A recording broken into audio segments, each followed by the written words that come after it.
आशीष जी क्या कहना चाहेंगे, क्योंकि बात वहीं पर आकर अटक गई जिससे शुरुआत हुई थी कि ये केवल और केवल चुनावी जुमला लग रहा है। 3 लोगों ने इस वक्त ये बात कही कि 1 नेशन 1 इलेक्शन अच्छा लग रहा है सुनने में कि एक राष्ट्र में एक चुनाव हो रहे हैं, लेकिन ये संभव नहीं है भारत जैसे देश में जहां पर पार्लियामेंट्री सिस्टम है, प्रेसिडेंट रूल नहीं है। जी पलक जी, सबसे पहले तो मैं आपसे हाथ जोड़ के विनती करूंगा कि अपने दर्शकों के साथ आज न्याय कीजिएगा, क्योंकि जहां फॉर में अकेला मैं हूं, अगेंस्ट में 3 लोग हैं और आपने बहुत अच्छे से पोजीशन की है स्क्रीन पे। तो अगर आप मुझे प्रोपोर्शनेट टाइम देंगे तो आपके दर्शकों के साथ न्याय होगा, ये इसलिए कहा मैंने। तो पलक जी, सबसे पहले मैं अपनी बात की शुरुआत करूंगा ये कहते हुए कि इमारत हमेशा 3 तरह से 3 स्टेप्स में बनती है। पहला स्टेप होता है ख्याल में, जहन में।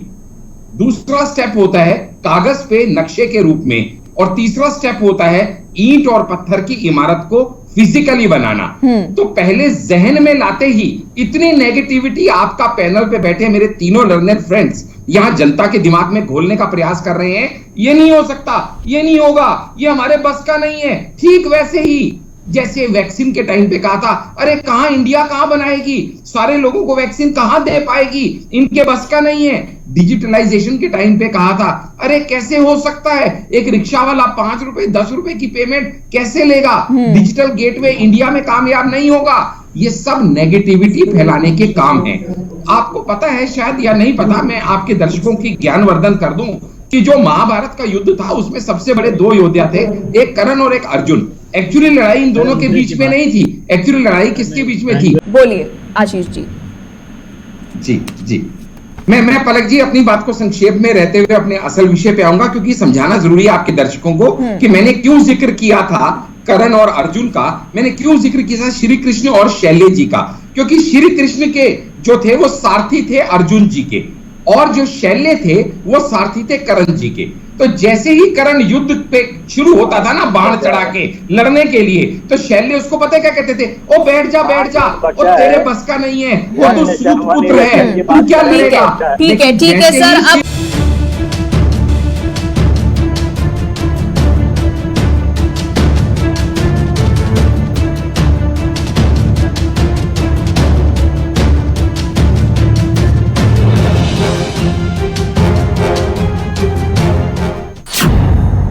वन नेशन 1 इलेक्शन कैसे संभव हो पाएगा? कांग्रेस की आरबी उपाध्याय राघवेंद्र जी के सवालों का जवाब दीजिए। सर मेरे जहन में भी सवाल है, आप कॉन्स्टिट्यूशनल रिफॉर्म तो कर देंगे, लेकिन व्यवहारिक तौर पर कैसे बदलाव लेकर आएंगे जब वहां पर सरकार गिर जाएगी? क्या वहां पर आप रूल लगाएंगे गवर्नर का? जी बोलिए सर। देखिएगा पलक जी, यहाँ पे हमें समझना होगा हर एक चीज के 2 तरीके होते हैं। एक होता है टू डू और नॉट, एक होता है हाउ टू डू इट। पहली बात तो मैं इस बात के लिए खुश हूं कि आपका टोटल पैनल ये मान रहा है कि ये करना समझदारी है, ये करना अकलमंदी है। तो अगर ये करना समझदारी और अकलमंदी है तो इसका किया जाना चाहिए। और जो आज तक कोई सरकार नहीं कर सकी, वो ये 56 इंच की छाती वाले सेवक की सरकार करने में सक्षम है। ये आज से पहले कई बार कई अलग अलग एग्जांपल से हम प्रूव कर चुके हैं। ठीक इसी तरीके से अभी इसके ऊपर कमेटी राय मांग रही है, डिस्कशंस हो रही हैं कि किस तरीके से इसको किया जाए। इसको करने के बहुत सारे विकल्प हैं। अगर कॉन्स्टिट्यूशन में अमेंडमेंट करनी पड़े तो भी मुझे लगता है राष्ट्र हित में इसको करने में किसी को एतराज नहीं होना चाहिए, क्योंकि एक लोकसभा इलेक्शन में जो पिछला 2019 का हुआ था, सिर्फ उसमें खर्चा हुआ था 60,000 करोड़। एक विधानसभा इलेक्शन पर स्टेट जो होता है उसमें खर्चा होता है 10,000 करोड़। तो अगर ये हजारों करोड़ रुपया बचाया जा सकता है देश का, तो इसको बचाने का हर प्रयास किया जाना।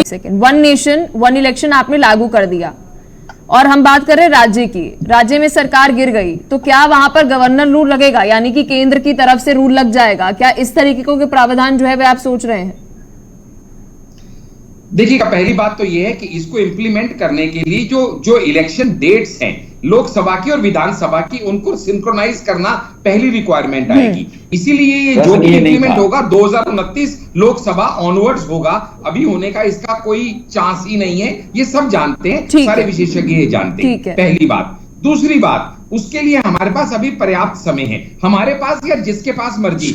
हम मानते हैं कि 2024 में हम ही आने वाले हैं, जो कि शायद दूसरे गठबंधन वाले ना मानते हो तो जो भी है, लेकिन उनके पास या हमारे पास समय पर्याप्त रहेगा 5 साल से ज्यादा का, जबकि इलेक्शन कमीशन ने सिर्फ 1.5 साल का समय मांगा है। तीसरी बात, जब आप ये समझिएगा, आप कोई भी काम करते हैं ना, तो उस काम में अड़चने तो आती हैं। फ्लाईओवर भी बनाएंगे, चांद तक जाने की अगर इन तीनों में से किसी से पूछा गया होता तो कहते ना भैया बहुत प्रॉब्लम है, बहुत पैसा है, पता नहीं क्या हो जाएगा, ये हो जाएगा, वो हो जाएगा। इतने नेगेटिव माइंडसेट के साथ काम करते हुए ही ऑपोजिशन ने वो सब नहीं अचीव किया जो 9 साल में भारत अचीव कर रहा है, क्योंकि अब हम फ्रंट फुट पे खेल रहे हैं, पॉजिटिविटी से खेल रहे हैं, ऑप्टिमिज्म से खेल रहे हैं, चांसेस ले रहे हैं, आगे बढ़ने का प्रयास कर रहे हैं, ना कि आज तक डिफेंसिव बैकफुट पे खेलते रहे। जब हमें पता है कि इसमें हमारे टीचरों का टाइम बचेगा, जवाब दीजिए ना, समय का सवाल का जवाब दीजिए। इसमें पता है आप सरकार का प्रचार कर रहे हैं बैठ के। जी, आज हर टाइम पे हमारा देश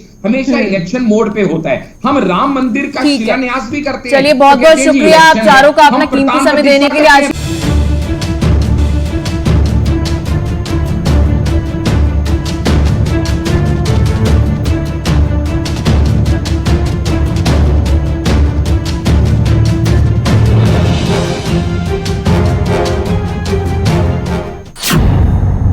चैनल के सभी प्यारे प्यारे दर्शकों को भारतीय जनता पार्टी की तरफ से डॉक्टर आशीष का प्यार भरा नमस्कार। पलक जी, हमें ये बात यहाँ पे समझनी पड़ेगी कि ये जुमलों की सरकार नहीं है, ये 56 इंच की छाती वाले एक कर्मयोगी की सरकार है।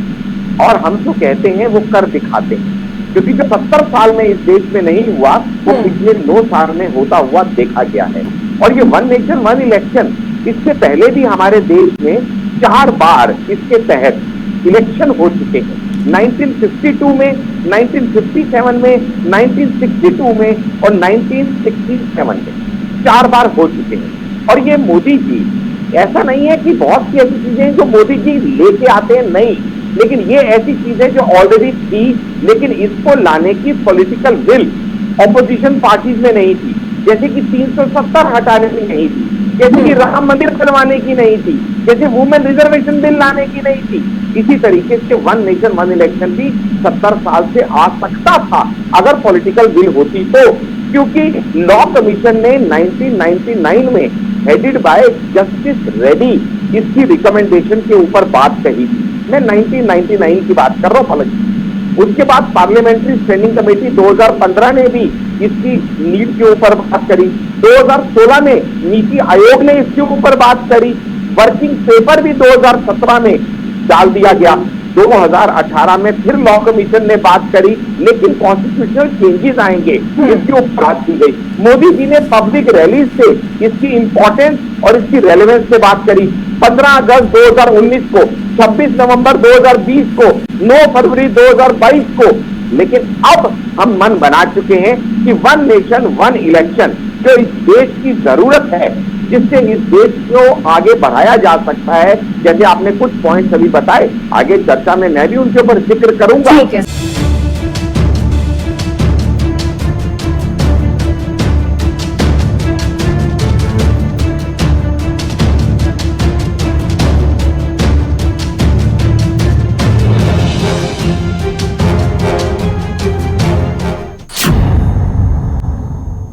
वहीं देश में चुनावी सुधारों के मद्देनजर विधि आयोग ने पूर्व राष्ट्रपति रामनाथ कोविंद के नेतृत्व वाले पैनल के साथ 1 नेशन 1 इलेक्शन पहल पर चर्चा की।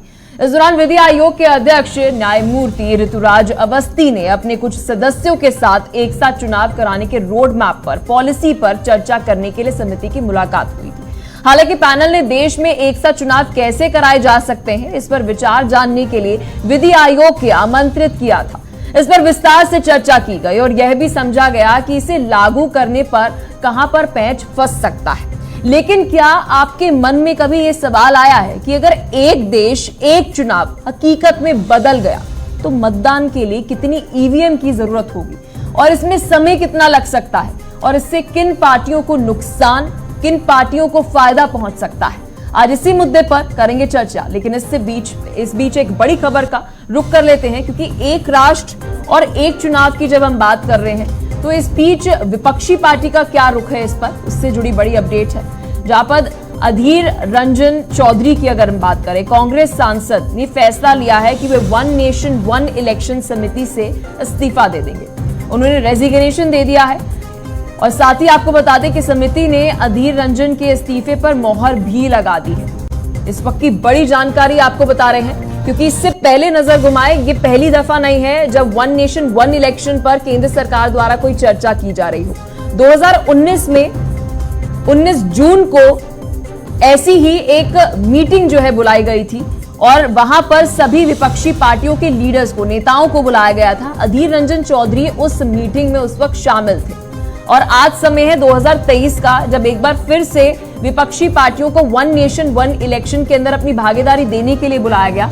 लेकिन खबर पर बड़ी अपडेट यह है कि समिति के अंदर अधीर रंजन चौधरी ने अपना रेजिग्नेशन दे दिया है। बड़ी अपडेट आपको बता रहे हैं, समिति में शामिल किए जाने पर वह संतुष्ट नहीं है। ये बात कांग्रेस सांसद अधीर रंजन चौधरी की तरफ से कही गई।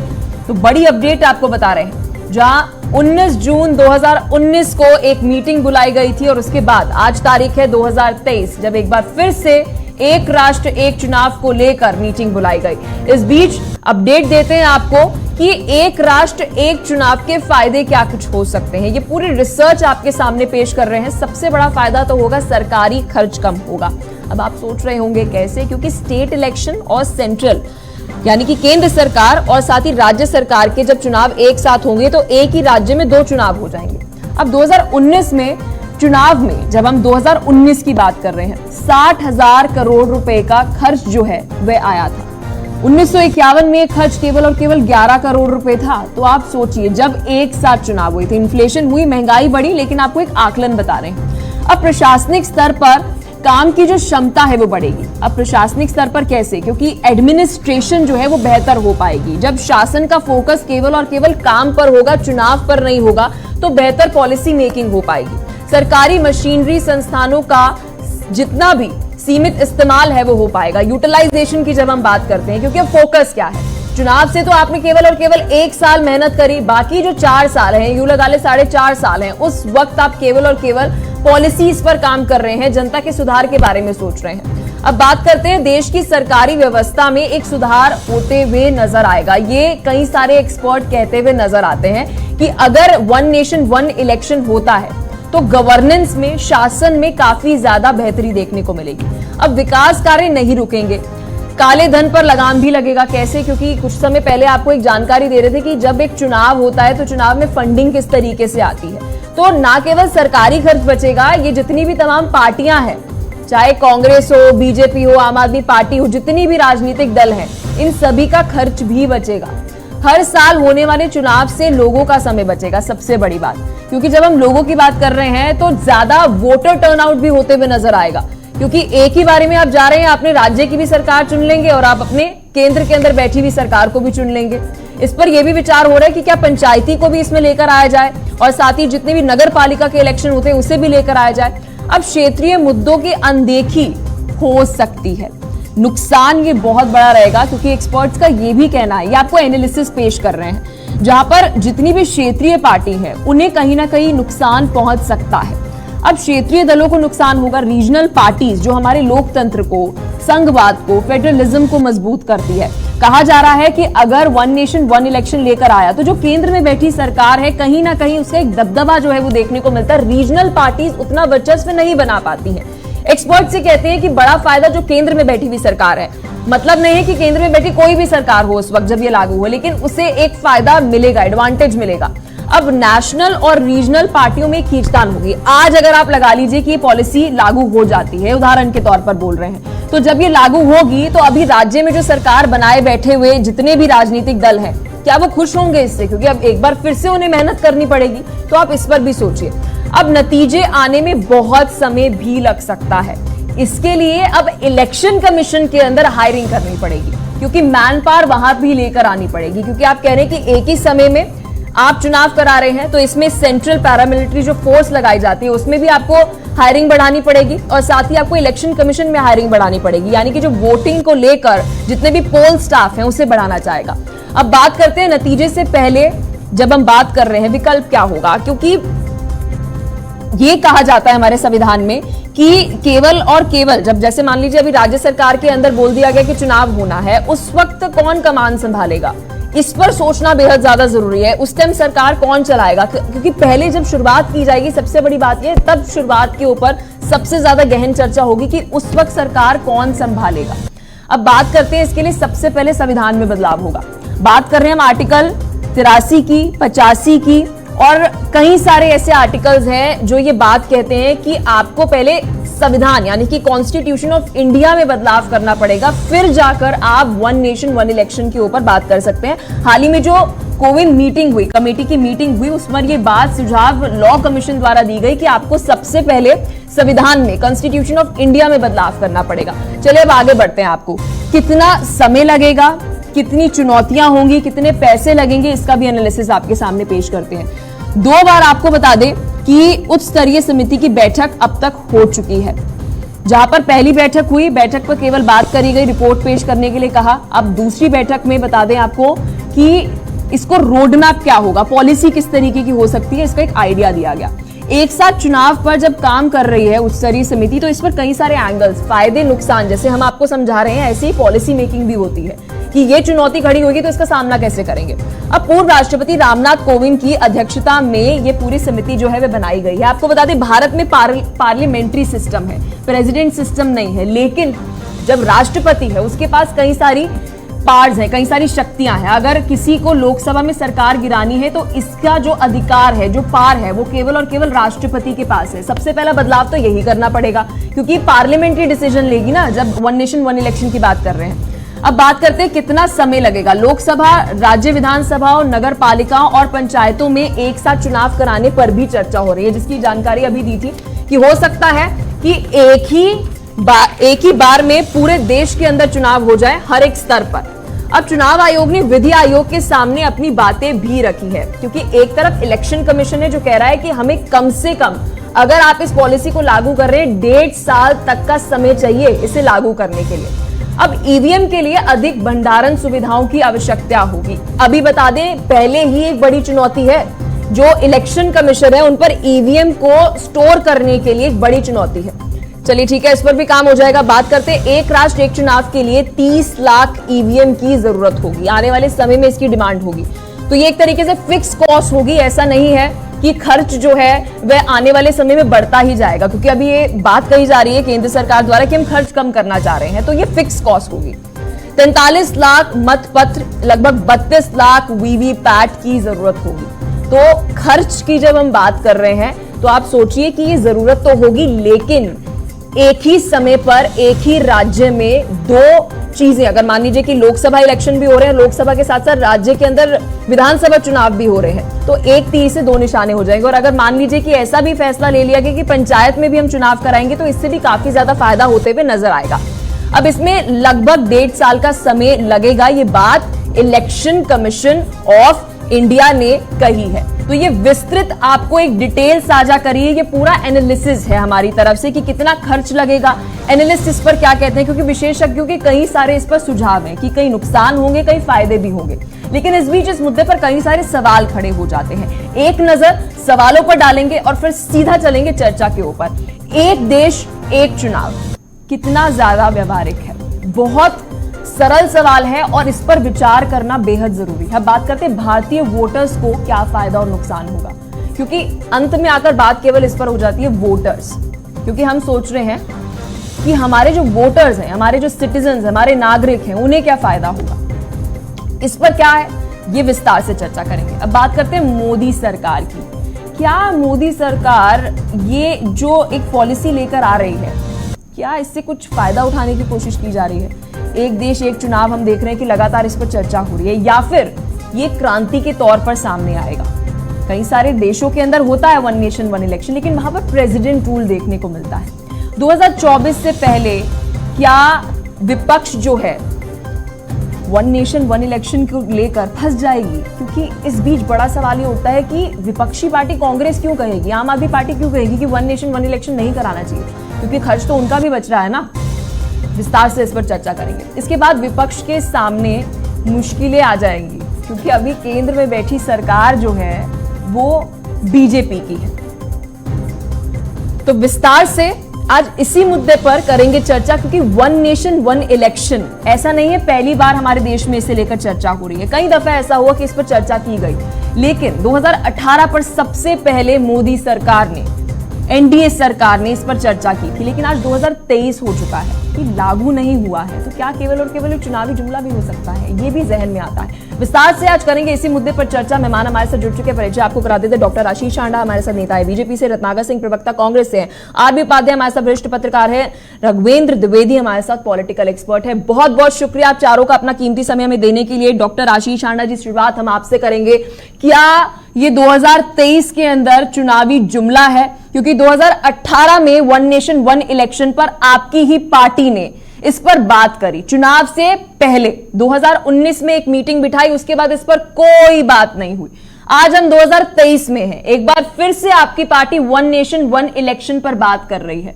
सवाल ये उठता है, क्या ये लागू होगा या फिर केवल और केवल इससे पहले यूसीसी जैसी चर्चा रहकर ही रह जाएगा?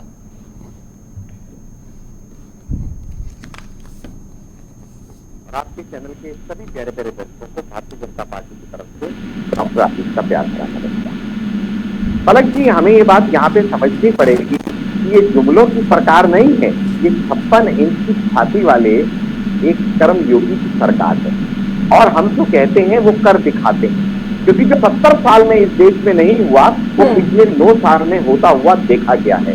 और ये वन नेशन वन इलेक्शन, इससे पहले भी हमारे देश में 4 बार इसके तहत इलेक्शन हो चुके हैं। 1952 में, 1957 में, 1962 में और 1967 में 4 बार हो चुके हैं। और ये मोदी जी, ऐसा नहीं है कि बहुत सी ऐसी चीजें जो मोदी जी लेके आते हैं, नहीं, लेकिन ये ऐसी चीजें जो ऑलरेडी थी, लेकिन इसको लाने की पॉलिटिकल विल ऑपोजिशन पार्टीज में नहीं थी। जैसे कि 370 हटाने की नहीं थी, जैसे कि राम मंदिर बनवाने की नहीं थी, जैसे वुमेन रिजर्वेशन बिल लाने की नहीं थी। इसी तरीके से वन नेशन वन इलेक्शन भी 70 साल से आ सकता था अगर पॉलिटिकल विल होती तो, क्योंकि लॉ कमीशन ने 1999 में हेडेड बाय जस्टिस रेड्डी इसकी रिकमेंडेशन के ऊपर बात कही थी। मैं 1999 की बात कर रहा हूँ पलक। उसके बाद पार्लियामेंट्री स्टैंडिंग कमेटी 2015 ने भी इसकी नीड के ऊपर बात करी।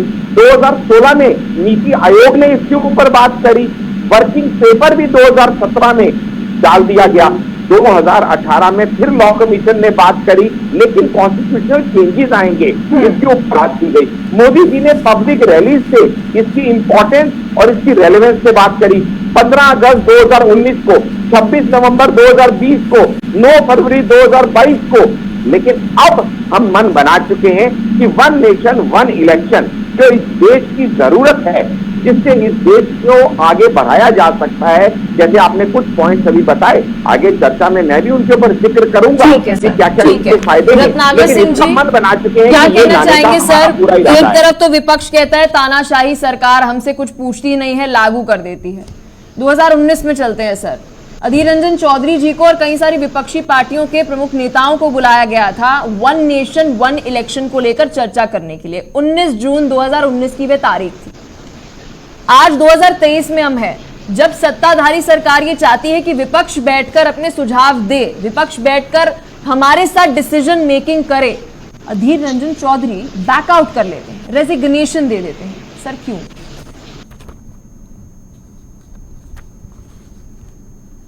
जी रत्नाकर जी, रत्नाकर जी आप तक मेरी आवाज पहुंच रही है? मेरी आवाज आ रही है आपको? जी सर, आपकी आवाज आ रही है।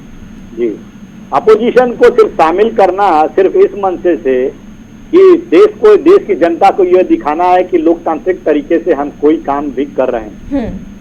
लेकिन जब अपोजिशन पार्टी अपना सुझाव देती है तो उस सुझाव को एक सिरे से दरकिनार करके अपनी ही बातों को और अपने ही सुविधा अनुसार जो है बातों को रखना और उसको पारित कराना, यही इनकी मंशा रहती है। तो अपोजिशन को वहां पे उस समिति में रहने की क्या आवश्यकता है। रही बात वन नेशन वन इलेक्शन की, तो मैं पलक जी बता देना चाहता हूं कि निश्चित रूप से इसमें जो है खर्चे हैं वो घटेंगे, ये सब एग्री हैं और चाहेंगे भी कि इस तरह की चीजें हों, और विपक्ष भी चाहेगा इस तरह की चीजें हों। लेकिन ये व्यवहारिक दृष्टिकोण से अगर आप देखेंगे तो ये कितना सही है और कितना ये आगे कंटिन्यू हो सकता है, इस पे जो है बहुत संदेह है। कारण इसका ये है कि हमारे अभी भाई ने बताया कि 1967 तक हमने वन नेशन वन इलेक्शन तक ये चीजें कंटिन्यू किया, लेकिन उसके बाद क्यों नहीं कर पाए? उसके बाद इसलिए नहीं कर पाए कि बहुत बार ऐसा हुआ है कि केंद्र की सरकार हो या राज्य की सरकार हो, अल्पमत में किसी कारणवश जब अल्पमत में आती है तो सरकारें गिर जाती हैं और चुनाव होता है। तो आज चलिए एक बार को आप लागू भी कर दिए वन नेशन वन इलेक्शन, लेकिन जब चुनाव कोई भी अगर एक साल के बाद ही सरकार अगर अल्पमत में आ जाती है या चुनाव के 1-2 महीना पहले या 6 महीना पहले या 1 साल पहले अल्पमत में सरकार आती है, वहां पे फिर से चुनाव होता है और वो सरकार चुनी जाती है, तो क्या 1 साल के बाद जब वहां पे फिर से जो पूरा वन नेशन वन इलेक्शन के तहत चुनाव होगा तो क्या फिर उस सरकार को गिरा दिया जाएगा और फिर से चुनाव एक साथ होगा? ये सबसे बड़ा प्रश्न है, क्योंकि बहुत सारे राज्यों में इस तरह की परिस्थितियां देखी गई हैं कि बीच बीच में ही सरकारें गिरी हैं, इसलिए ये व्यवहारिक दृष्टिकोण से ये सफल नहीं है। और मेरा कहना यह है पलक जी, आज चुनाव आयोग को या केंद्र सरकार को जरूरत क्या है, आज जो हमारा जो चुनावी पद्धति है उस पद्धति को दुरुस्त करना। पहले देश के नागरिकों को जो 120 करोड़ जनता है उसको रजिस्टर करवाना, सभी लोगों को जो चुनाव 18 साल से ऊपर के हैं उनको रजिस्टर कराना। कितने लोग देश में रजिस्टर हैं? अभी सिर्फ 96 करोड़ लोग रजिस्टर हैं, अभी उतने लोग जो बाकी। ठीक है सर, आशा करते हैं आपने जो बात कही बीजेपी के प्रवक्ता आपने आगे जो बैठे जितने भी नेता हैं उन तक पहुंचाए। विस्तार से सर इस पे चर्चा करेंगे। आरबी उपाध्याय जी आपके पास भी मैं आऊंगी, सर आपके पास भी विस्तार से आएंगे, लेकिन इस बीच दिलचस्प ये बहस है, वन नेशन वन इलेक्शन की बात तो हो रही है, सुनने में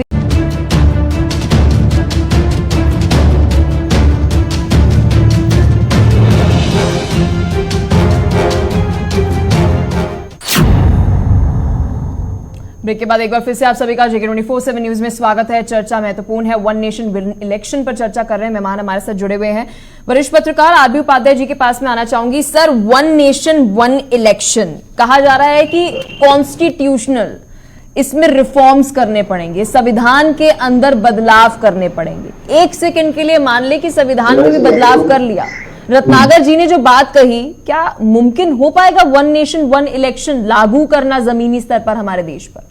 जी देखिए, एक तो प्लानिंग होती है, प्लानिंग तो नोटबंदी में भी कहा था कि काला धन आ जाएगा, आतंकवाद खत्म हो जाएगा, क्या हुआ? अब वो जनता को विश्वास नहीं रहा। आप कहते हैं वन नेशन वन इलेक्शन भी खर्चा कम हो जाएगा। अरे एक स्टेट में एक डेट में चुनाव करा दें, वो तो आपसे हो नहीं पाते। वो तो 4-4, 5-5, 7-7, 8-8 चरण में एक स्टेट में इलेक्शन होते हैं, और आप एक आइडिया दे रहे हैं कि पूरे देश में एक साथ चुनाव करा देंगे। 70 साल में कुछ नहीं हुआ। अरे 2014 से आपको भी याद नहीं आई, 2019 में भी याद नहीं आई कि भी वन नेशन वन इलेक्शन होना चाहिए। अब जब दिख रहा है कि भी कुर्सी जा रही है तो आपको याद आ रहा है कि संविधान को भी बदल दो और एक नेशन और एक चुनाव करारा एक अलग जगह देते हैं। तो योजना सारी अच्छी होती है। किसानों के लिए भी कानून बनाता है कि किसानों का कल्याण हो जाएगा। अरे जिसके लिए कानून बना रहे हो उसको तो पूछ लो कि तुम्हारा कल्याण होगा या नहीं होगा, आपने कर दिया। तो वो उनकी कार्यशैली है, कार्य पद्धति उस तरह की है। अब चल रहा है कि वन नेशन वन इलेक्शन। अरे पहले तो एक स्टेट में एक डेट में चुनाव करवाइए तो आपको पता लगे कितनी कैपेबिलिटी है। और चुनाव में खर्चा पॉलिटिकल पार्टियां करती हैं, काला धन पॉलिटिकल पार्टियों के पास होता है।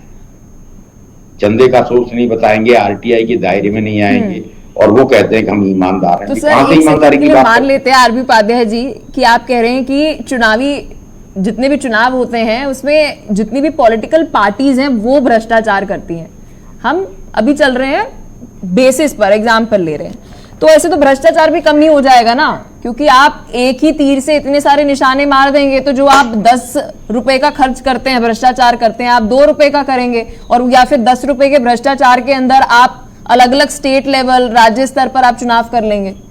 जी सर। पलक, दर्शक भी समझते हैं इस बात को। करोड़ों रुपए देके टिकट खरीदता है एक व्यक्ति, करोड़ों रुपए चुनाव में खर्च करता है। किसके लिए खर्च करता है? और पैतृक संपत्ति बेचकर कोई चुनाव लड़ता नेता, मुझे बता दें, 5 साल बाद उसका आंकलन कर लीजिए। तो कहने में बहुत अच्छा लगता है कि भ्रष्टाचार खत्म हो जाएगा, कम हो जाएगा। क्या टिकट की वैल्यू कम हो जाएगी? फ्री में टिकट बांटेंगे। बात गरीब की करेंगे, किसान की करेंगे। गरीब और किसान को टिकट देते हैं? नहीं देते। सारे अरबपति करोड़पति होंगे, सारे आपराधिक प्रवृत्ति के लोग होंगे। तो कहना बहुत अच्छा लगता है, लेकिन शब्द अपनी अर्थ खो देते हैं जब वास्तविकता पर उनका ध्यान जाता है। तो वास्तविकता अलग होती है, जो कहते हैं उससे वास्तविकता बिल्कुल अलग है। ठीक है, राघवेंद्र जी आपके पास आना चाहूंगी। आशीष जी, रत्नागर जी, आरबी उपाध्याय, अलग अलग ओपिनियन थे तीनों के। जब हम बात कर रहे हैं वन नेशन वन इलेक्शन की, तो देश के नागरिकों के लिए ये सुधार कितना जरूरी है? क्या जो कहा जा रहा है गवर्नेंस बेटर होगी, बेहतर हो जाएगी, अब आप कंसंट्रेट कर पाएंगे? क्योंकि 1 साल आपने चुनाव पर काम किया, बाकी 4 साल अब आप करिए जो सरकार आपको चुनी गई है उसका काम। बोलिए सर। देखिए, पूर्व राष्ट्रपति कोविंद जी की अध्यक्षता में जो एक राष्ट्र एक चुनाव की समिति बनी है, समिति बनाना अलग बात है, ये केवल एक चुनावी जुमला हो सकता है। क्योंकि मैं रत्नाकर जी और आरबी उपाध्याय जी की बात से सहमत हूं कि हमारे देश में कई राज्य हैं और राज्यों की सरकार की कोई ठोस स्थिति नहीं हो पाती है कि कौन से राज्य की सरकार कब तक चलेगी। बिल्कुल। तो इस स्थिति में सरकार के पास या जो समिति बनी है एक राष्ट्र एक चुनाव के पास, उसके पास कोई विकल्प है या नहीं विकल्प है? अभी तो उत्तर प्रदेश और अन्य राज्यों में एक दिन में चुनाव संपन्न नहीं हो पाता है। देखिए, जब हम पूरे देश में एक राष्ट्र एक चुनाव की बात करेंगे तो उसमें राज्यसभा होगा, विधानसभा होगा, लोकसभा होगा, अभी नगर पालिका नगर पंचायत की भी बात आ रही है। तो इतने जो मतदान अभिकर्ता होंगे, मतदान कर्मी होंगे, वो कहां से आएंगे? जो अधिकारी लगाए जाएंगे वो कहां से आएंगे? सुरक्षा व्यवस्था कैसी होगी? और लाखों में ईवीएम की आवश्यकता होगी, वीवीपैट की आवश्यकता होगी। तो इन सबको लेके अभी चर्चा होगी और जब हमको लागू करना होगा उससे एक साल, वो तो राघवेंद्र जी, वो तो सेंट्रल गवर्नमेंट की जो है वो जिम्मेदारी है ना, इलेक्शन कमीशन की जिम्मेदारी है। अगर उन्हें लग रहा है कि ये वर्कफोर्स की जरूरत है, ये मैन पावर की जरूरत है, तो वो हायरिंग करेंगे, इससे तो रोजगार बढ़ जाएगा। नहीं, रोजगार बढ़ने की बात देखिए, एक तरह से तो हम कर रहे हैं कि हम देश में चुनाव कम कराएंगे, लेकिन हायरिंग कर लेंगे, फिर हायरिंग करने वाले लोग करेंगे क्या? जब हमारे पूरे देश में विधानसभा, लोकसभा, नगर पंचायत, नगर पालिका और क्षेत्रीय जो चुनाव है सब एक साथ हो जाएंगे, फिर हायरिंग किए हुए व्यक्ति 5 साल करेंगे क्या? बाकी के 4 साल राज्य में सरकार बन गई, देश में सरकार बन गई, 5 साल आपको काम करना है। तो इलेक्शन कमीशन हमारे देश की इस समय यह है, हमारे देश में हर महीने। लेकिन सर, अगर आपको मालूम हो, राघवेंद्र जी आपकी जानकारी के लिए बता दूं कि कई सारी सरकारी जो टीचर्स होते हैं उनकी नियुक्ति की जाती है जब हम इलेक्शन की बात करते हैं। अलग अलग जब हम राज्य स्तर पर देखते हैं तो वहां पर उनकी रिक्रूटमेंट जो है उस वक्त की जाती है। ऐसा नहीं है कि अलग से उन्हें रिक्रूटमेंट करेगी, कुछ अधिकारियों को करना पड़ेगा। सर, सहमत हूं मैं इससे, लेकिन ऐसा नहीं है कि आपको इतने लार्ज स्केल पर आपको नियुक्ति करनी पड़ेगी। जी, जिस राज्य में एक विधानसभा का चुनाव 7 चरण में हो रहा है, वहां कैसे कल्पना कर लेंगे? यहाँ इतना कैसे लाएंगे? इतने सरकारी कर्मचारी आप कहां से ले आएंगे? इतने सुरक्षा कर्मी कैसे ले आएंगे? देखिए, कोई भी नया काम करने को, ऐसे तो हम 15 लाख धन मिला रहे थे, ऐसे तो हम कर रहे थे कि सबके खाते में 15 लाख आ जाएंगे, कहना अलग बात है। लेकिन उसको जब धरातल पर उतारेंगे तो धरातल पर आर्टिकल 83 और 85 को पहले संशोधन करना पड़ेगा। ठीक है, आशीष जी क्या कहना चाहेंगे? क्योंकि बात वहीं पर आकर अटक गई जिससे शुरुआत हुई थी कि ये केवल और केवल चुनावी जुमला लग रहा है। 3 लोगों ने इस वक्त ये बात कही कि वन नेशन वन इलेक्शन अच्छा लग रहा है सुनने में कि एक राष्ट्र में एक चुनाव हो रहे हैं, लेकिन ये संभव नहीं है भारत जैसे देश में जहां पर पार्लियामेंट्री सिस्टम है, प्रेसिडेंट रूल नहीं है। जी पलक जी, सबसे पहले तो मैं आपसे हाथ जोड़ के विनती करूंगा कि अपने दर्शकों के साथ आज न्याय कीजिएगा, क्योंकि जहां फॉर में अकेला मैं हूं, अगेंस्ट में 3 लोग हैं और आपने बहुत अच्छे से पोजीशन की है स्क्रीन पे। तो अगर आप मुझे प्रोपोर्शनेट टाइम देंगे तो आपके दर्शकों के साथ न्याय होगा, ये इसलिए कहा मैंने। तो पलक जी, सबसे पहले मैं अपनी बात की शुरुआत करूंगा ये कहते हुए कि इमारत हमेशा 3 तरह से 3 स्टेप्स में बनती है। पहला स्टेप होता है ख्याल में, जहन में। दूसरा स्टेप होता है कागज पे नक्शे के रूप में, और तीसरा स्टेप होता है ईंट और पत्थर की इमारत को फिजिकली बनाना। तो पहले जहन में लाते ही इतनी नेगेटिविटी आपका पैनल पे बैठे मेरे तीनों लर्नेड फ्रेंड्स यहां जनता के दिमाग में घोलने का प्रयास कर रहे हैं, ये नहीं हो सकता, ये नहीं होगा, ये हमारे बस का नहीं है। ठीक वैसे ही जैसे वैक्सीन के टाइम पे कहा था, अरे कहां इंडिया कहां बनाएगी, सारे लोगों को वैक्सीन कहां दे पाएगी, इनके बस का नहीं है। डिजिटलाइजेशन के टाइम पे कहा था, अरे कैसे हो सकता है, एक रिक्शा वाला 5 रुपए 10 रुपए की पेमेंट कैसे लेगा, डिजिटल गेटवे इंडिया में कामयाब नहीं होगा। ये सब नेगेटिविटी फैलाने के काम है। आपको पता है शायद या नहीं पता, मैं आपके दर्शकों की ज्ञानवर्धन कर दूं कि जो महाभारत का युद्ध था उसमें सबसे बड़े 2 योद्धा थे, एक कर्ण और एक अर्जुन। एक्चुअली लड़ाई इन दोनों के बीच में नहीं थी, एक्चुअली लड़ाई किसके बीच में थी? रत्नाकर जी सही बात कह रहे हैं। Ashish ji, 1 nation 1 election. Sir मैं आपका सर अभी आप बहुत यही जस्टिफाई कर रहे थे क्या रामायण महाभारत सुनाना? आवाज आ रही है आशीष जी आप तक? आशीष जी चलिए एक बार फिर से आशीष जी आपके साथ कनेक्ट करने की कोशिश करते हैं, आपको पूरा समय देंगे। रत्नाकर जी क्या कह रहे हैं आप, बोलिए। दुर्भाग्य है कि जो है इनकी बात जनता तक नहीं पहुंच पाई, मुझे खेद है इस बात का। और तो रामायण महाभारत तो हम लोग बचपन से देखते आ रहे हैं, सारी चीजें जानते ही। बात मैं मुद्दे पे आता हूँ पलक जी। लेकिन रत्नाकर जी आपको नहीं लगता, ठीक है अभी हम महाभारत पर नहीं जाते क्योंकि महाभारत पर चर्चा नहीं हो रही है, बात यह है कि एक विजन है जो केंद्र में बैठी सरकार लेकर आई, कांग्रेस उस विजन पर बात करे सर, वो लागू होगा या नहीं होगा वो बात की बात है ना। आप जब मणिपुर की हिंसा के ऊपर मीटिंग बुलाई जाती है आप नहीं जाते, 1 नेशन 1 इलेक्शन पर होती है सर आप नहीं जाते, तो ये गलत बात है ना सर। आप नहीं चाहते कि काम रिक्वेस्ट है, मैं वापस आ गया हूं, मुझे टाइम दिया जाए। ठीक है रत्नाकर जी आपके पास आऊंगी मैं। आशीष शांडा जी को समय देना पड़ेगा सर, उन्हें समय नहीं दिया। बोलिए आशीष जी। जी मैं पलक जी अपनी बात को संक्षेप में रहते हुए अपने असल विषय पे आऊंगा, क्योंकि समझाना जरूरी है आपके दर्शकों को कि मैंने क्यों जिक्र किया था कर्ण और अर्जुन का, मैंने क्यों जिक्र किया था श्री कृष्ण और शैल्य जी का। क्योंकि श्री कृष्ण के जो थे वो सारथी थे अर्जुन जी के, और जो शैल्य थे वो सारथी थे कर्ण जी के। तो जैसे ही कर्ण युद्ध पे शुरू होता था ना बाण चढ़ा के लड़ने के लिए, तो शैल्य उसको पता है क्या कहते थे, ओ बैठ जा ओ तेरे बस का नहीं है, वो तो सूत पुत्र है, तू क्या लड़ेगा। ठीक है सर, अब 1 नेशन 1 इलेक्शन कैसे संभव हो पाएगा? कांग्रेस की आरबी उपाध्याय राघवेंद्र जी के सवालों का जवाब दीजिए सर। मेरे जहन में भी सवाल है, आप कॉन्स्टिट्यूशनल रिफॉर्म तो कर देंगे लेकिन व्यवहारिक तौर पर कैसे बदलाव लेकर आएंगे जब वहां पर सरकार गिर जाएगी? क्या वहां पर आप रूल लगाएंगे गवर्नर का? जी बोलिए सर।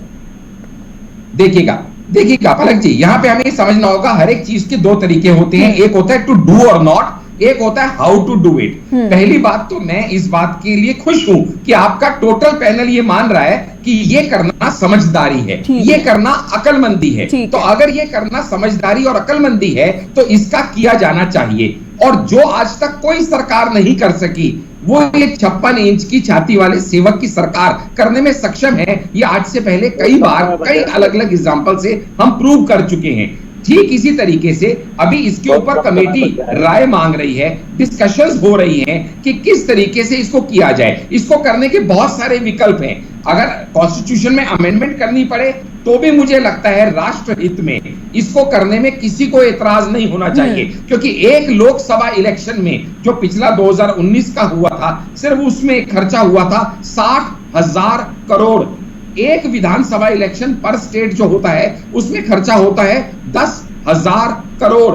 तो अगर ये हजारों करोड़ रुपया बचाया जा सकता है देश का, तो इसको बचाने का हर प्रयास किया जाना चाहिए। ठीक है रत्नाकर सिंह जी आपके पास आना चाहूंगी। आशीष जी ने संक्षेप से बताने की कोशिश करी कि अभी हमारा विजन है, हम इस कमेटी बनाकर बात कर रहे हैं, जो भी कमियां होगी उस लूपहोल्स के ऊपर काम किया जाएगा। मेरा सवाल सर आपसे अभी भी वही है कि कांग्रेस क्यों इस मीटिंग में बैठकर बात नहीं करना चाहती? सर दीजिए, बोलिए रत्नाकर जी। अब मैं बोलूं? जी सर बोलिए करके क्या होगा? आशीष जी बोलने दीजिए रत्नाकर जी को। देखिए पलक जी सबसे बड़ी चीज ये है लोकतंत्र में कि आपकी मंशा क्या है। आपकी मंशा रिफॉर्म है या फिर प्रोपेगेंडा है? उसी प्रकार प्रोपेगेंडा है जैसे आपने यूसीसी किया, एनआरसी किया, काम शुरू करने की बात करके आप प्रोपेगेंडा कह देते हैं। आशीष जी जब आप बोल रहे थे बीच में रत्नाकर जी आपको नहीं टोक रहे थे, प्लीज सर सुनिए भी। जी तो ये मंशा है। और देखिए विपक्ष होने के नाते आज इन्होंने अभी कहा ना कि सारे लोग एक तो चीज तो मानते हैं कि भाई रिफॉर्म होना चाहिए, लेकिन हम विपक्ष में बैठे हैं, हम जो भी चीजें होंगी आने वाली जो कठिनाइयां हैं जिससे कि ये रिफॉर्म में अड़चने आ सकती है, तो हम प्रश्न जरूर पूछेंगे और जरूर वो सवाल उठाएंगे। हमने कहा ना कि व्यवहारिक दृष्टिकोण से संभव कैसे है, जिसका जवाब ये दे नहीं पाए। पूछो ना, अधीर रंजन चौधरी ने क्यों रिजाइन किया, ये तो बताओ। आपको इन्वॉल्व किया कमेटी में। नहीं सर रत्नागर जी, देखिए मैं भी आपसे दूसरी बार सवाल पूछ रही हूँ सर। मुझे लगता है कि जनता जानना चाहती है, क्योंकि हम बात कर रहे हैं राष्ट्रहित की। अब राष्ट्रहित का ठेका केवल और केवल सत्ता में बैठी सरकार का नहीं ना, विपक्ष का दबाव बनाने का भी है कि सत्ताधारी सरकार से काम करवाए। मानते हैं सर, आप मानते हैं सर, तो आप उस मीटिंग में बैठकर सवाल पूछिए ना सत्ता में बैठी सरकार से। तीसरी बार आपने प्रश्न पूछा है, मैंने लेकिन सर आपने तीसरी बार भी जवाब नहीं दिया ना मुझे सर। तीसरी बार मैं पूरा करने का मौका नहीं मिला बीच में। सर आप दे ही नहीं रहे जवाब। प्रश्न पूछेंगे, बोलिए सर। ठीक है, आशा करती हूँ इस बार आप जवाब देंगे सर। अधीर रंजन जी ने क्यों रेजिग्नेशन दिया सर, प्लीज। मैंने अधीर रंजन पे जवाब दिया ना, अधीर रंजन चौधरी जी पे जवाब दिया मैंने पहले ही आपको। पहली बार भी आपने पूछा, उसका जवाब नहीं दिया ना मैंने अधीर रंजन चौधरी जी का। अगर आप सुनना ही नहीं चाहते तो मुझे चुप करा दीजिए, मैं चला जाता हूँ डिबेट से बाहर। मैं अपनी बातों को रख नहीं पाऊंगा। ठीक है आशीष जी बोलने दीजिए सर। ठीक है, फाइनल कॉल है, रत्नागर जी बोलिए।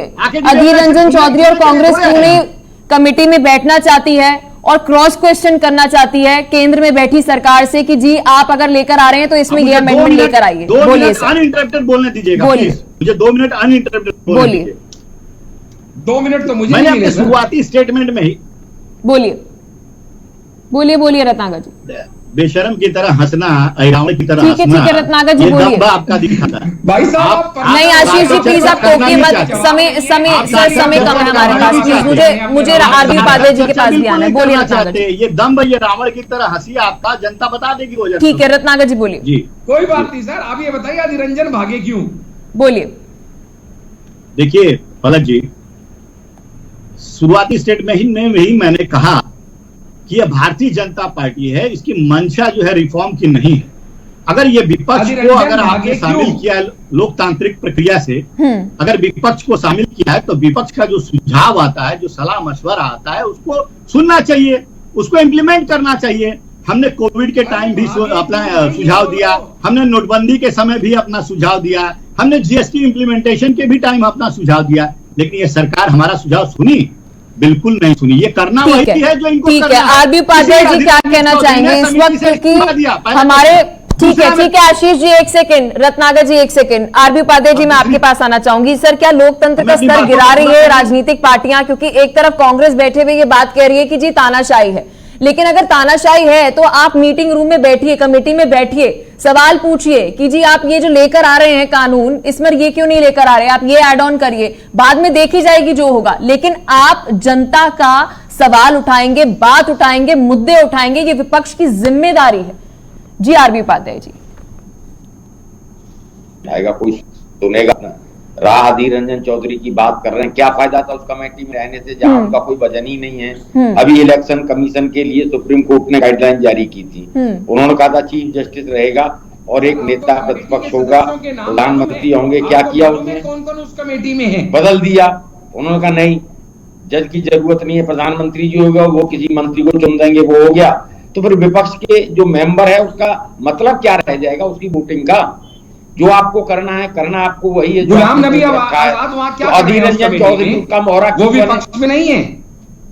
गुलाम नबी आजाद भी पक्ष में नहीं है। ठीक है, ठीक है, क्या कर रहे हैं? ये डिबेट का ठीक है आशीष जी प्लीज बोलने दीजिए। आरबी उपाध्याय जी हमारे सीनियर हैं एटलीस्ट, बोलिए आरबी उपाध्याय जी।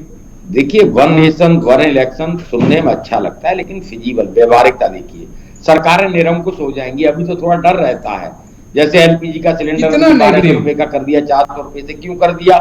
क्योंकि जब चुनाव आता है तो प्रेशर बना रहता है सरकार के ऊपर कि अगर कुछ गलत करेंगे तो ठीक है सेंटर का हो गया, लेकिन राजस्थान में हार जाएंगे, छत्तीसगढ़ में हार जाएंगे, मध्य प्रदेश में हार भाई आपके बस में होता तो भारत कर दिया बीच में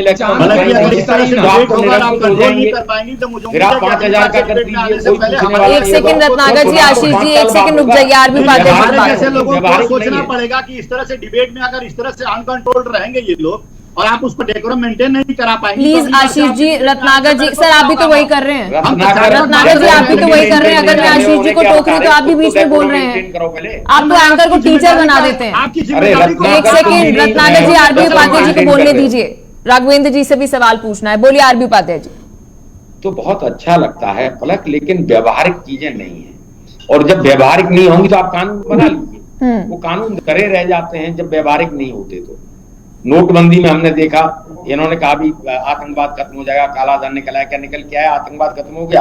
आज भी शहीद हो रहे हैं सैनिक वहां जम्मू कश्मीर में। तो कहना बहुत अच्छा लगता है, अरे पालक जी आप कितना नेगेटिव बोल रहे हैं आउट ऑफ कंटेक्स्ट। सर उनका ओपिनियन है, मैं उन्हें रोक नहीं सकती। अगर किसी का ओपिनियन नेगेटिव है तो इसमें मैं क्यों रोकूं? ये गलत बात है सर, आप किसी के ओपिनियन को नेगेटिव नहीं बोल सकते। मतलब हमारे नहीं सर, नहीं। अगर मैं आशीष आंडा जी आपको पूरा समय दे रही हूँ तो मेरी पूरी जिम्मेदारी बनती है कि मेरे हर एक पैनलिस्ट को पूरा समय दिया जाए। उसका नेगेटिव ओपिनियन है या पॉजिटिव है वो मैं तय नहीं करूंगी, वो जनता तय करेगा। सर देखिए पलक, ज्यादा अच्छा होगा खत्म, मुझे समय दिया गया था, लीडर बुलाएं, कोई प्रवक्ता बुलाएं, वो भाषण देता रहेगा, ज्यादा अच्छा है। क्यों सुनने की आदत तो है ही नहीं। इन तीनों को कितना टाइम दिया और राघवेंद्र जी क्या कहेंगे? इस वक्त बात करते हैं भारत देश के नागरिकों की। कहा जा रहा है कि सबसे बड़ा फायदा तो उन्हें होगा, उनके समय बचेगा, बेहतर वो डिसीजन मेकिंग कर पाएंगे कि जी राज्य में ये सरकार बैठी है, केंद्र में ये सरकार बैठी है, पिछले 4 सालों में किसने कैसा काम किया, तो वो बेहतर डिसीजन मेकिंग कर पाएंगे। क्या वोटर्स को बड़ा फायदा मिलेगा अगर वन नेशन वन इलेक्शन आ जाता है तो? राघवेंद्र जी, मैं बहुत छोटी सी एक जानकारी दे दूं, शायद बीजेपी के नेता को पता नहीं है कि ईवीएम को 15 साल सुरक्षित रखा जाता है। अगर आप विधानसभा, नगर पंचायत, नगर पालिका का ईवीएम सुरक्षित रखेंगे तो 3 चुनाव तक आपको सुरक्षित रखना है। आप एक ईवीएम का दाम तो बता नहीं पाएंगे। अगर आप इतने जानकार हैं तो बता दीजिए पैनल में, एक ईवीएम कितने में खरीद के आता है? इतना बड़ा बल्क में ईवीएम खरीदना ये खर्च नहीं है क्या? आप अभी आपने कहा कि हमारे टीचर इलेक्शन कराते हैं। अरे भाई, टीचर का काम है इलेक्शन कराना, सुरक्षा की जिम्मेदारी कौन लेगा? अगर सरकार गिर जाती है, सपोज दैट उत्तर प्रदेश, उत्तराखंड, बिहार, झारखंड, मध्य प्रदेश, राजस्थान, किसी राज्य में सरकार गिर जाती है तो उस सरकार गिरने के बाद होगा क्या? गवर्नर चलाएगा, सेंट्रल चलाएगा? इसका भी तो कोई जनता ये भी तो जानना चाहेगी। जनता का समय बचा के आप उसमें घोटाला करने का एक नया फार्मूला बना रहे हैं। ईवीएम खरीदने को सब पैसा नहीं लगेगा। ठीक है, आशीष आंडा जी क्या कहना चाहेंगे? बहुत महत्वपूर्ण बात राघवेंद्र द्विवेदी जी ने कही है कि अगर सरकार गिर जाती है, आप रामायण महाभारत में ले चले जाते हैं। ठीक है राघवेंद्र जी। आशीष जी क्या कहना चाहेंगे अगर सरकार गिर जाती है? वन नेशन वन, एक सेकेंड सर, एक second. One nation one election आपने लागू कर दिया और हम बात कर रहे हैं राज्य की। राज्य में सरकार गिर गई तो क्या वहां पर गवर्नर रूल लगेगा, यानी कि केंद्र की तरफ से रूल लग जाएगा? क्या इस तरीके के प्रावधान जो है वे आप सोच रहे हैं? देखिएगा, पहली बात तो यह है कि इसको इंप्लीमेंट करने के लिए जो इलेक्शन डेट्स हैं लोकसभा की और विधानसभा की, उनको सिंक्रोनाइज करना पहली रिक्वायरमेंट आएगी। इसीलिए ये जो भी इंप्लीमेंट होगा 2029 लोकसभा ऑनवर्ड्स होगा। अभी होने का इसका कोई चांस ही नहीं है, ये सब जानते हैं, सारे विशेषज्ञ ये जानते हैं। पहली बात। दूसरी बात, उसके लिए हमारे पास अभी पर्याप्त समय है, हमारे पास या जिसके पास मर्जी। हम मानते हैं कि 2024 में हम ही आने वाले हैं, जो कि शायद दूसरे गठबंधन वाले ना मानते हो, तो जो भी है, लेकिन उनके पास या हमारे पास समय पर्याप्त रहेगा 5 साल से ज्यादा का, जबकि इलेक्शन कमीशन ने सिर्फ 1.5 साल का समय मांगा है। तीसरी बात, जब आप ये समझिएगा, आप कोई भी काम करते हैं ना, तो उस काम में अड़चने तो आती हैं। फ्लाईओवर भी बनाएंगे, चांद तक जाने की अगर इन तीनों में से किसी से पूछा गया होता तो कहते ना भैया बहुत प्रॉब्लम है, बहुत पैसा है, पता नहीं क्या हो जाएगा, ये हो जाएगा, वो हो जाएगा। इतनी नेगेटिव माइंडसेट के साथ काम करते हुए ही ऑपोजिशन ने वो सब नहीं अचीव किया जो 9 साल में भारत अचीव कर रहा है। क्योंकि अब हम फ्रंट फुट पे खेल रहे हैं, पॉजिटिविटी से खेल रहे हैं, ऑप्टिमिज्म से खेल रहे हैं, चांसेस ले रहे हैं, आगे बढ़ने का प्रयास कर रहे हैं, ना कि आज तक डिफेंसिव बैकफुट पे खेलते रहे। जब हमें पता है कि इसमें हमारे टीचरों का टाइम बचेगा, सवाल का जवाब दीजिए ना, समय का सवाल का जवाब दीजिए। इसमें पता है सरकार का प्रचार कर रहे हैं बैठ के। आज हर टाइम पे हमारा देश हमेशा इलेक्शन मोड पे होता है। हम राम मंदिर का शिलान्यास भी करते हैं। चलिए, बहुत बहुत शुक्रिया आप चारों का अपना कीमती समय देने के लिए। आशीष जी समय हमें इतनी इजाजत दे पा रहा है, आप तीनों ने अपने चारों ने अपना समय दिया, बहुत बहुत शुक्रिया। क्योंकि वन नेशन वन इलेक्शन पर सरकार द्वारा ये बात कही जा रही है कि जनता का तो समय बचेगा, लेकिन सरकार के साथ साथ राजनीतिक दलों का भी पैसा जो है वह आने वाले समय में वन नेशन वन इलेक्शन से बचेगा। लेकिन क्या इसे लागू किया जा सकता है? आज विस्तार से इसी मुद्दे पर करी चर्चा। फिलहाल के लिए चर्चा में इतना ही। देखते रहिए JK24/7 न्यूज।